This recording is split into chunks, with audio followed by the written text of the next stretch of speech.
you're not on your own.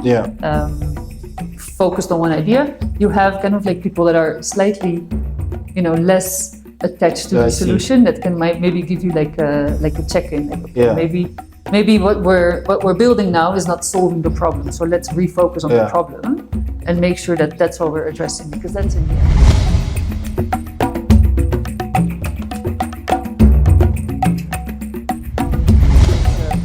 It's a chain where there's a lot of inefficiencies, a lot of like interlinked. There's relationships. There's you can't look at things in silos. There's multiple things happening. And so that's also, you're gonna have to investigate that, figure out where are those kind of like pain points, or where are the gaps, and how can we use that to build business models that then showcase that you can do, or you can have a system without post-harvest loss.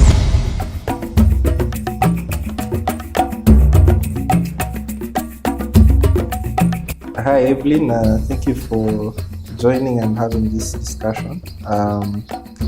Just to start us off, for the audience who might not know about you and your work, it'd be good to just give a brief highlight of your professional and personal background. And of course, specifically since we'd be talking about Enviu and the work you're doing, what you're also involved in currently. Thanks so much. I would. Where it all started for me was I have a scientific academic background, so I did a PhD in chemistry. Which I have then afterwards completely. I have abandoned that direction. And kind of pivoted out of the academic bubble and into something that's much more, I guess, concrete and tangible for me. And I ended up working with a knowledge platform and convener in the solar energy space, more globally. And then after that, got to work for the Off-Grid Energy Association before I ended up at Enviu. And so that's a little bit kind of, moving away from something that's actually quite abstract, or at least that was what for me, and moving really into something that is quite, aligns with my values, is impact focused, is a bit more action oriented, a bit more working with people. At Enviu, I'm a program manager. So Enviu is a venture building studio where we have the philosophy that disruptive business models can really change kind of like an unsustainable system or an economy towards something that is better for people and better for the planet. And we build all those ventures in-house from scratch, developing the concept, testing the concept, and then building the concepts until we get to a business that we incorporate. And I think also because of my background, a lot of the work that I do, like I'm not a venture builder, I'm a program manager, and so I arrange a lot of the foundational stuff, the stuff that needs to be in place for all the venture builders to do their amazing work. Interesting. So my first question on that would be, how much of it is a science versus an art? Because you have a very interesting background. You have obviously the academic anchoring in terms of hypothesis, problem, just that level of analysis, and then you've evolved now into more like still on, you still think through a problem, but now more in terms of implementing a solution. So from your experience, how has like the venture building with Enviu been more of, what's the balance there in terms of the science and the art as well? Oh, I love that actually. I think anyway. Sorry to put you on the spot. No, I think so. From my academic background, I think most of what has really been skills that I've been using is more of the soft skills. Clearly, I'm not using any of the chemistry technical background that I have been developed 10 years ago. But it's indeed around kind of like figuring out, it's project management, clearly, because you have your own project to manage. It's problem solving, it's research, it's also strategic thinking. And so a lot of those things, of course, I could take away. I think a lot of what I did at the solar energy companies and organizations is that I've been really good at connecting the dots and bringing people together and kind of like figuring out the conversations that are ongoing. Where's the sector going? What is the strategic direction that we should be moving in? And so in that sense, that's more kind of like a soft skill, maybe the art kind of part of things. Yeah, the people, the process. Yeah, but then at Enviu has, I think, throughout the years, we've been in existence for 20 years actually. Wow. This year is our 20-year celebration. We've really kind of like honed our methods of venture building, and there we have kind of like we have a methodology towards how we build our ventures, which is, it's not the same as just being an entrepreneur doing kind of like their passion-driven entrepreneurship thing individually. We have a kind of like a co-creation method. We follow quite like an approach where we figure out. We use lean data method. We use human-centered design. We kind of like have these like stages that like we go through in venture growth, and we do a lot of like assessing and figuring things out, and we build a lot on skills in the team. So that's maybe where the structured science part comes in. Yeah, interesting. And then there's obviously the fact that for an entrepreneur, there's always the emotional attachment to the problem. So how do you balance? You have this process, but you still maintain you get the attachment, so that there's that. It's not the numbers only that drive the decision, but there's also that, putting people who are most passionate about that into the problem you're trying to attack. Yeah. I think often what happens is actually that entrepreneurs also kind of fall in love with their solution. And here all our venture builders also, they're very passionate. They all have entrepreneurial backgrounds. They have, kind of like product development kind of passions as well. Yeah. But I think we very much focus on specifically falling in love with the problem rather than the solution. And what helps is that there you have this team approach where, you're not on your own, focused on one idea. You have kind of like people that are slightly, less attached to the solution that can maybe give you like a check-in, like, okay, maybe what we're building now is not solving the problem. So let's refocus on the problem and make sure that that's what we're addressing, because that's in the end the thing that needs to be solved. We don't, and at least it's not Enviu's purpose to have a working solution no matter what. We need to have a solution that solves a problem. It's so interesting because there's I guess, if I'm an entrepreneur outside like a venture building space, I might not have that level of voice that tells me, that is a bit more objective, less on the the problem to refocus me. So you end up like either surrounding yourself with people who reaffirm what is your indeed bias, and maybe just to add into that, now you could probably unpack the food flow system thinking approach that Enviu is quite known about. So maybe just on that as well. The system approach of Enviu is indeed that we first of all we look at a big problem to solve. So we're saying using those business models to tackle a certain problem that we see, or to change a system to become more sustainable. And it needs to be impacting, like, let's say, millions of lives and like a very significant environmental problem. So those are really the angles that we take when we select. And does it mean the system can be, is it a value chain or is it like a sector, like agricultural system? Is that the way you define what a system would be? Yeah, I think, things also evolve, right? So I would say we've been looking at sectors. So in East Africa, we look at the agri-food sector. In Indonesia, we look at plastic sector or plastic waste. In India, we look at the textile sector, and that where there's a lot of unsustainability. In the Netherlands, it's been mobility sector and mobility sector. But then, of course, you kind of start zooming in. So when we were looking at the agri-food system, we also can start to identify like what are the major unsustainability pieces.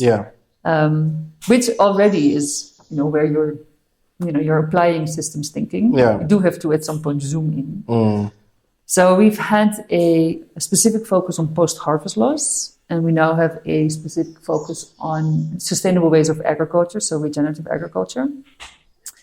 But already like when you're looking at the problem of post-harvest loss, you're looking at a chain. Like it's a chain where there's a lot of inefficiencies, a lot of like interlinked. There's relationships. There's you can't look at things in silos. There's multiple things happening. And so that's also you're gonna have to investigate that, figure out where are those kind of like pain points or where are the gaps, and how can we use that to build business models that then showcase that you can do, or you can have a system without post-harvest loss. So that's, we've been doing that on the post-harvest loss front. And in the regenerative agriculture, it's been quite similar because there, I think that's even where the systems approach is more important because it's such a nascent sector. So there's a lot of gaps still. And there you would get into a situation that, okay, maybe you can figure out a supply side and you can transition a lot of farmers to, farm in a regenerative way. But then if you don't have markets, there's no incentive for them to do that. And the other way around, if you're going to be building markets, you need to have a solid supply chain, that is, reliable and like larger volumes. And so also there, if you can build those solutions, but if you don't have good supply, then it also doesn't work. So you kind of have to like intervene at multiple points. To really understand your customer. You have to figure out what problem it is that you're solving for them. And then I think you have to be quite aware on how, I guess, the whole system interlinks. Because you're not just looking at a business, you're not just looking at an environmental thing or just at a social thing. It's kind of everything at the same time. And so maybe that's also where some function of this program approach that we have, we're building ventures, solving different gaps, and at the same time there's a program doing work where we're sharing our knowledge, we're sharing what we're finding, we're tapping into networks, we're figuring out conversations with county governments and how we can really work together. So there is that intervening on the different points. And then so I'm assuming there's still the intervention. There could be some that are pushed towards the entrepreneur or the venture builder, and then some that are still more or less hosted or incubated by, Enviu or the people who are less, in the actual product. So I think the venture builders that we have, they're actually Enviu employees. So they're quite, it's all quite internal. And they're working on these solutions from the beginning because that's also where, they're building like a profound understanding of the system that they're working in. We do have kind of like more nascent concepts where we're still, pivoting a lot, validating a lot. And we won't push them to the outside world yet as being a venture. And we'll have like slightly more developed ventures. Interesting. And then on the issue of regenerative systems, what would be your definition? Would not need to assume of a regenerative agricultural system, and what are you learning so far from your work in Kenya on that? That's also a great question because I don't think anywhere in the world have they figured out the definition of regenerative agriculture. I think where it's gravitating towards is kind of like an outcome-based definition. So really kind of like what are we achieving? We're looking at better soils, so soil health increase. So that's like almost like a productivity metric. Yeah. Yeah. Yeah. For example, biodiversity increase as well. And then you can say like maybe farmer resilience, like the resilience of the land. Yeah. And then because there's many different ways in which you can sustainably farm a land, and it's very context specific, it's very specific, tailored to what kind of value chains you want to grow, which climatic zone you are, what the market looks like. Yeah. Part of me also feels like going back to this issue of definition. There's the climate smart agriculture people, and in a way, I look at activities there and with Regen. Sometimes they could bring some confusion. So how would, for example, if you are using this output definition model, do we say climate resilience could be, well, I know it's also quite subjective. How would that be a metric to measure or track, or an objective, just to bring some level of harmony between those two worlds? And I think they're also targeting the same farmers, right? Yeah. I mean, climate smart, it is actually quite aligned. And like, for example, you'd find you'd have maybe a program introducing a new resilient crop, for example, which is new to the community, but maybe the fertilizer and everything still remains chemical or other sort of bespoke, or more or less the same. So maybe the product intervention is right, but the process is still not climate friendly, or it's more chemical driven, etc. Yeah. So I'm assuming there could be some confusion to the farmer groups and partners that both of these maybe programs interact. That's my layman. Yeah, I can. Yeah. I mean, clearly, if you think it, many people will think it, right? Yeah. Or will run into the confusion. Yeah. So I think there's a lot of work also there that can and needs to be done in terms of sharing learnings, figuring out what does it actually mean. I think even beyond regenerative agriculture is quite often just seen as a set of techniques or like ways of farming, whereas agroecology is kind of like already looking at the broader system. And I think we just need to make sure that we get a lot of conversation going between the different actors, because also here we can't work in isolation. We need to bring each other along if we really want to work towards a truly resilient farming system. Because that's in the end, if we're going to go, not looking at the solutions for now, but if we're looking at the problem is that the soils are deteriorating and that, there's like farmers see their production declining. And the main takeaway is that what they're currently doing is not helping them. They're being very vulnerable to climate shocks.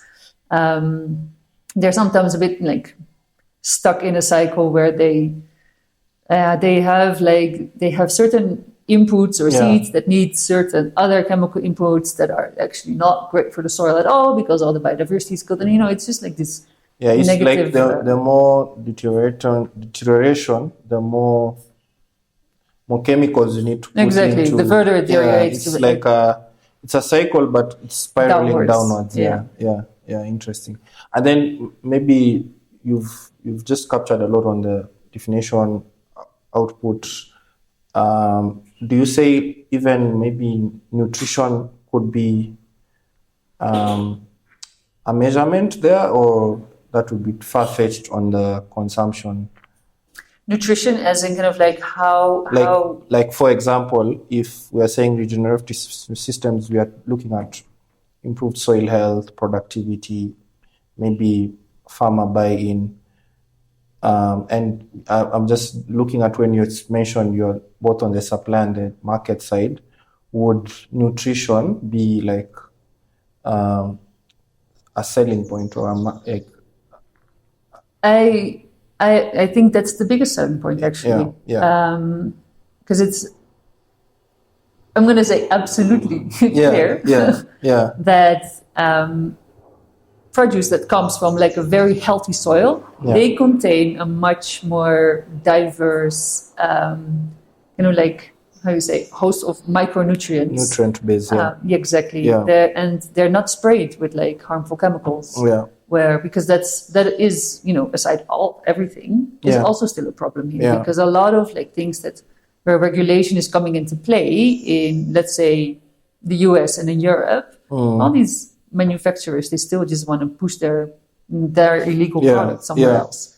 So safe and healthy food, I think, is where the selling point for the broader consumer lies. Yeah.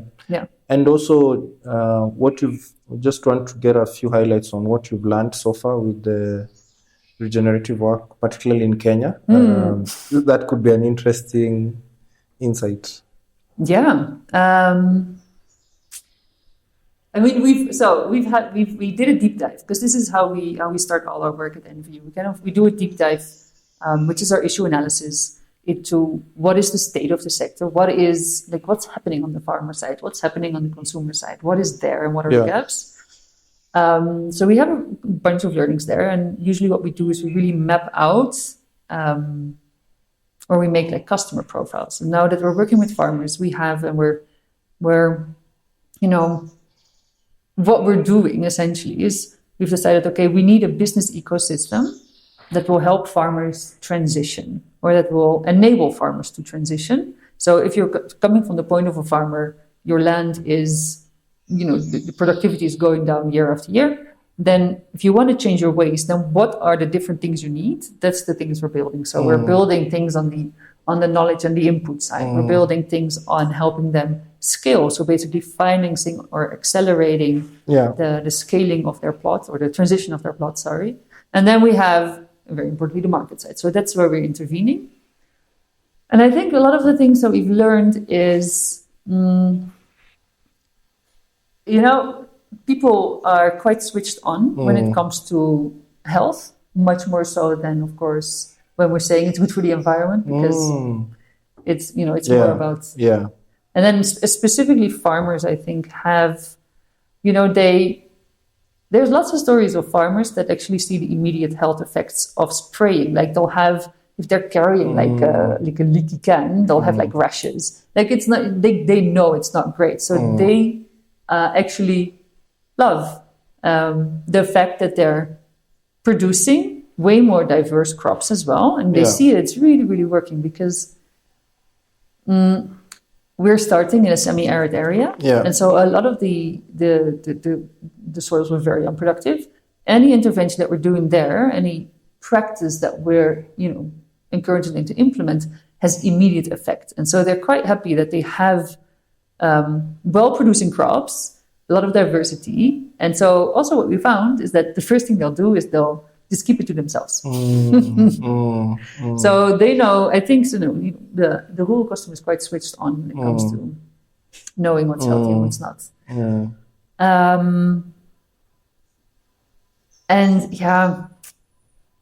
I guess on the market side of things, also there, like we're learning a lot right now on figuring out how can we facilitate markets that are for like larger volumes, and how can we facilitate markets that are for the smaller volumes? Because one of the key regenerative techniques is that you want to be intercropping. And that means that in addition to some like key main crops that the farmer is farming, you're going to tell him like it's going to be really great if in addition to your avocado and your coffee, you're going to be adding ginger, you're going to be adding chilies, you're going to be this. And the farmer is like, okay, but then what? So that's then another thing you need to cater for. So I think we have a lot of those very practical learnings. Yeah. And then I'm also curious to hear what you're seeing on the economics side of things, like, are we at cost parity with, a regenerative acre of land versus none? How far are we on that? Are we close? Are there efficiencies that we can gain? And then maybe the other question similar to that is, obviously you need a certain level of skills and talent to support all this. Are you getting, the venture builders or the partners you're working with, do you have enough, pool of talent that is apt to that task? Yeah. Yeah. On the first one, I think it's also still work in progress. Yeah.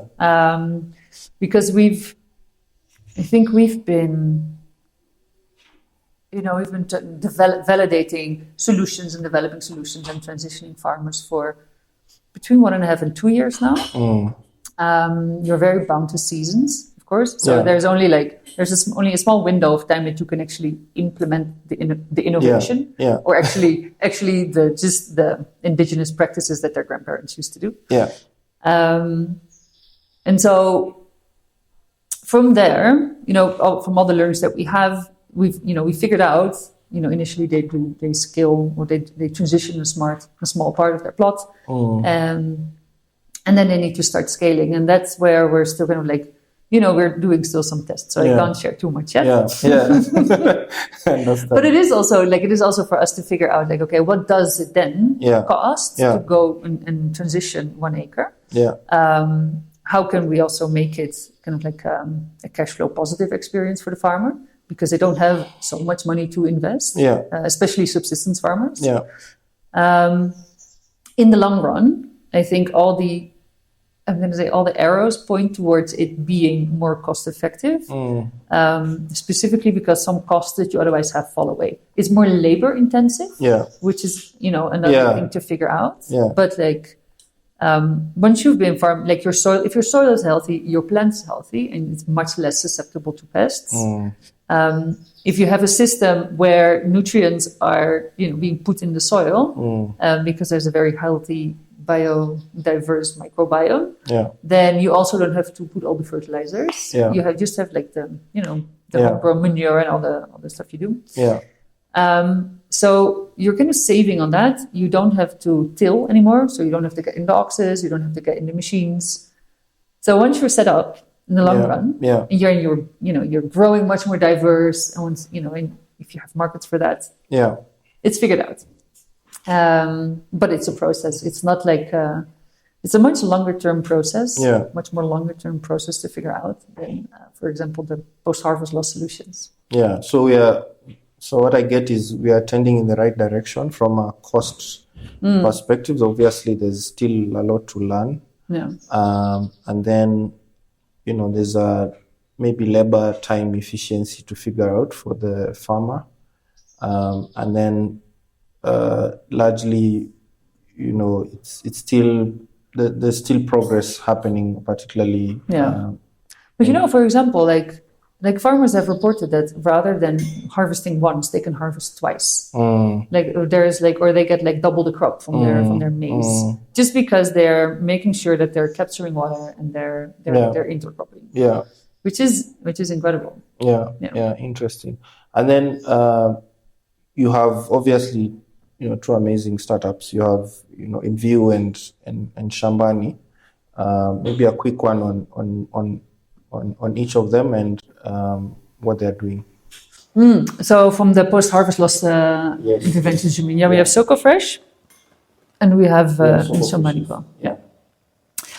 SocoFresh is a off-grid solar-powered cold storage solution at farm gate, essentially. And they have a specific model, kind of like a full service model, that they extend to smallholders, in particular value chains. And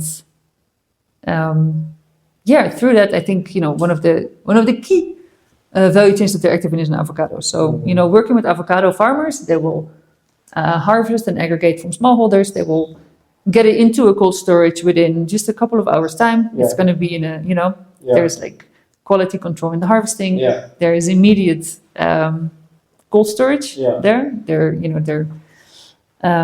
they're storing in boxes, and then they have a direct linkage to market. Yeah. And so they're really solving a problem for the farmer that, there's a sort of a reliable offtake. Yeah. They get a good price and they get immediate payments. Yeah. So, and then because that's one thing though, because Silkofresh, for example, like if you're going to tell farmers that they need cold chain solutions that, from the start, that's better. Yeah. That's not really a message for the smallholder farmer. They don't really care. They just want to sell their produce at like a good price, reliably, and as much as possible. And so that's really what Silkofresh solves for the farmer. They just make sure that there's reliable offtake at a good price. And towards kind of like the buyer is that there's a cold chain starting at farm gate, which means that the quality is just improved immensely. Yeah. So the cold chain is a value prop for your buyer and then for you almost a preservation of your value, but you're just for the farmer it also helps you guarantee that you'll uptake their produce. Exactly. Yeah. You guarantee their market. Yeah. Interesting. Yeah. And then the other solution. So Silkofresh, I think through their interventions of the harvesting, the storing, and the direct linkage, they already drive down post-harvest losses by, I think, going from 40 to 10%. Like, it's really significant. And then Shambani Pro is a value addition solution, also at farm gate. And there we're having a decentralized microfactory setup where we work and collaborate closely with farmer groups, which is very different because usually there's like one big processor somewhere, and brokers will just get produce there and they sell it there initially, but the farmers will never see any of that value. Yeah. And so this kind of like includes smallholders in the value addition process and making sure that the value actually ends up with the farmers. And I think at this point we're looking at drying. So the drying setup is like a value addition that's very suitable for market setup. Yeah, and you targeting fruit drying or what's the primary? I think one of the most known one is of course mangoes because it's so seasonal and it comes maybe a lot. Everything comes in one go and then you'll have up to 50% of loss. Yeah. So that's a really good candidate, of course, for drying or for any value addition, full pulping, for like literally anything. Yeah. And then you need to make sure that you keep your microfactory going throughout the other months as well. Yeah. So there's, you can dry bananas, you can dry pumpkin, so you get pumpkin flour. You can dry some other, I think, leaves from snow peas even you can dry. Yeah. So okay. There are some anchor ones, some anchor value chains, and then there's a lot of other candidates. And what are you seeing from the farmers if once they see the value addition close to their production? Does it is it more motivating in terms of production, in terms of, because I guess the key argument is you get more value, a better price than standing on the road selling to whoever drives by, whichever broker drives by, right? So maybe what's the level of impact you're seeing with the farmers? So I think, and we specifically work with farmer groups, right? So they can also, I guess in that sense, like a financial empowerment for the group to have that control over a small drying, like a drying setup. And the desirability is there. Like they want the solution. And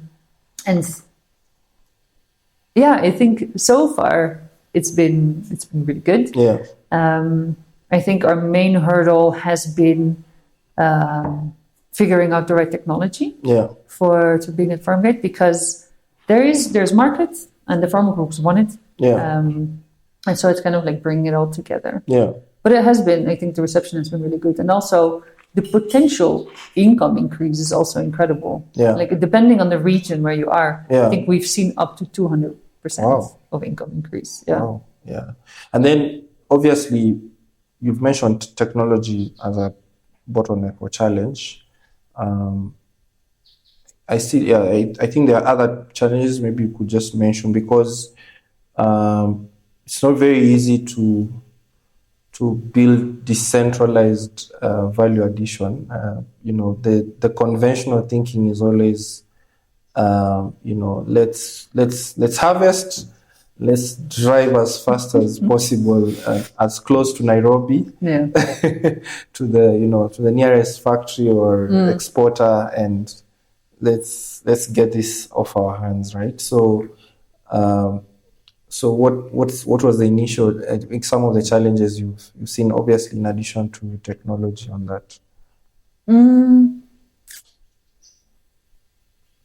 I mean, I guess one of the things, I would actually say that like a decentralized setup also allows you to tap into regions that were otherwise untapped. So like forgotten or ignored. Or just too far away from Nairobi, or that's, guys wouldn't bother. So I think there's that aspect of the solution, where especially if you work closely with farmer groups, and here it's the same thing. Like, what are you really solving for them? We're setting them up. There's still some things to be figured out, so don't pin me down on the final model. But you're setting them up with technology, and you're arranging the market. And they can be in charge of the value addition, the drying, and then figuring out how that works within the farm community. And so it could be, especially if you work together with farmer groups, your decentralized approach could actually reach good scale. I guess. You need to find your partners that kind of like are aligned in their vision. If you're really, really only looking to make a lot of money really quickly, then sure, you're going to go to the bigger processing facilities.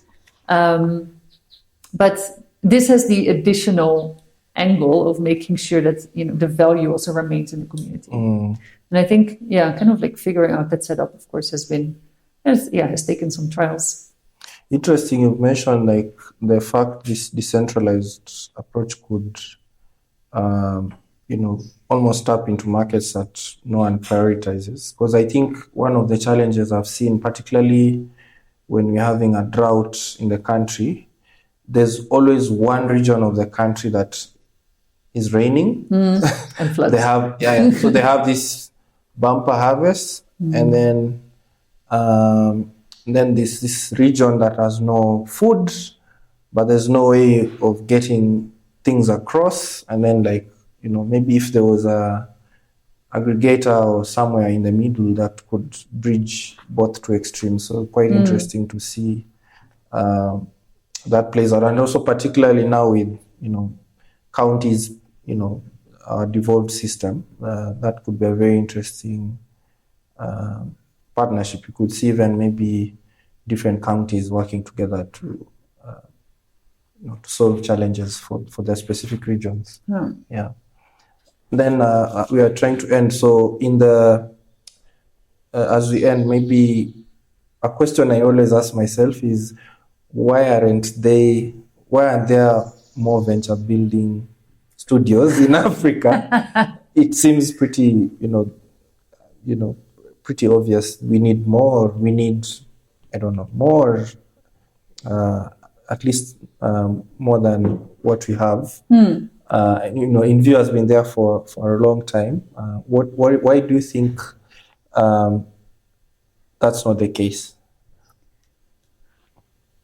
I mean, it's a good question, but they're coming though, and which is a good thing. And it's not like it's not like the Enviu model is going to be the holy grail. Definitely. I think it's a very unique model, and I think it's quite hands-on. It's focusing on, because more like taking a long time to build some like very few but high potential models.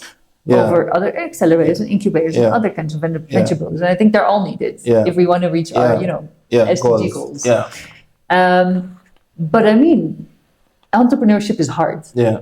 Like it's already hard, like in general, and then to build a business on serial entrepreneurship is also very hard. Yeah. Or maybe even harder. And then at the same time, you also need to, I guess, because we, in the long run, Enviu has a kind of like a sustainable finance model. Yeah. But like now, we still need to work with partners that are kind of like that are with us in our programs, like that are funding our programs. Yeah.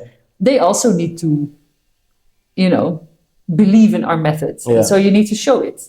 And kind of also that timeline takes a while because you don't just start a venture and within 1 year you have amazing results. So I think it's really, really difficult. But there's really, really promising studios coming up, and I think Yeah. So it's good to hear that there's something on the horizon coming up in terms of promise and opportunities. I guess last remarks from you would, do you see what do you see we could do better as a space here? What we could do better? I don't know. I would say what we could do, I don't know, maybe just more.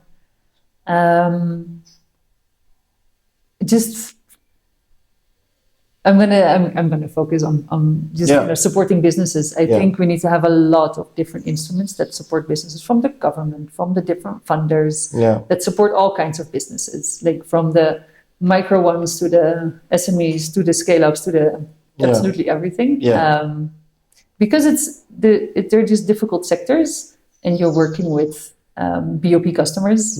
So they're not easy models, but they're out there. Like they're feasible. It just takes longer, takes a bit more figuring out, takes a bit more patience. So we just need to do more. I guess. and I think we need to talk to each other and find each other, share learnings. I think for me, my call to action to everyone on behalf of Enviu obviously is more of partnerships. I think people should take advantage of people who've learned, so that you don't commission an additional research. Let's not reinvent the wheel. Exactly. And then obviously we need to have a bit more patient instruments, just given the time it takes to grow these businesses. I think obviously, and then we know there's no silver bullet, so being open to as many ideas that are there on the table. And don't be too risk averse. Support innovation. Exactly. Well, thank you, Eveline. It was nice talking to you. I've learned a lot. I think for me, the regenerative piece, I'm always a novice on that. So anyone who can, remove my ignorance, that would be great. And I've also learned a lot around the systems thinking way of building ventures, and I think that's more or less needed going forward. So thank you for your time, and good luck. Thank you for having me, for the opportunity. Thank you.